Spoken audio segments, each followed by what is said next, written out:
ఆడవాళ్ళ గురించి ఎమోషనల్‌గా ఏ వర్డ్స్ చెప్పినా చాలా ఈజీగా కనెక్ట్ అయిపోతాం కదండీ! అందులో ప్రస్తుతం ట్రెండ్ అవుతుంది కదండీ! చీర కూడా కట్టుకోరాని వయసులో పెళ్లి చేసి, చిన్న పిల్లల్ని కూడా సరిగ్గా ఎత్తుకోలేని వయసులో చిన్ పిల్లల్ని పిల్లలకి తల్లిని చేస్తారు.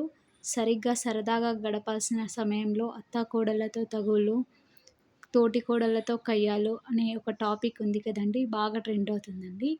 కానీ అది అసలు ఈ జనరేషన్‌కి ప్రస్తుత కాలంలో ఉన్న విషయాలకి అస్సలు సెట్ అవ్వదండి. చీర కూడా కట్టుకోరాని వయసులో పాడె కడుతున్నారండి భర్తలకి. చిన్న కూడా చిన్న పిల్లల్ని కూడా ఎత్తుకోరాదు కానీ చితిమంత పెట్టేస్తున్నారు. అత్తాకోడళ్ళతో గయ్యాలు ఇవేవి లేవు కదండీ! ఆన్‌లైన్ మొబైల్స్ ఇవన్నీ ఉన్నాయి కదండీ! అందుకోసమని భర్తని వదిలేసి కట్టుకున్నోడిని కడతేర్చి పరాయి వాళ్ళ కోసం పరదేశాలైనా పరిగెత్తుతున్నారండి. ఆడవాళ్ళు కొందరు మాత్రమే.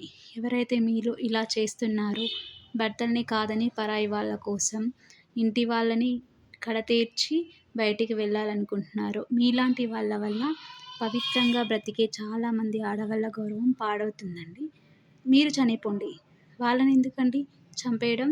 మీ కోరికలు కంట్రోల్‌లో పెట్టుకోలేరు అనుకుంటే మీరు వెళ్ళిపోండి. అంతేకానీ ఉన్న వాళ్ళని మాత్రం ఇబ్బంది పెట్టకూడదండి.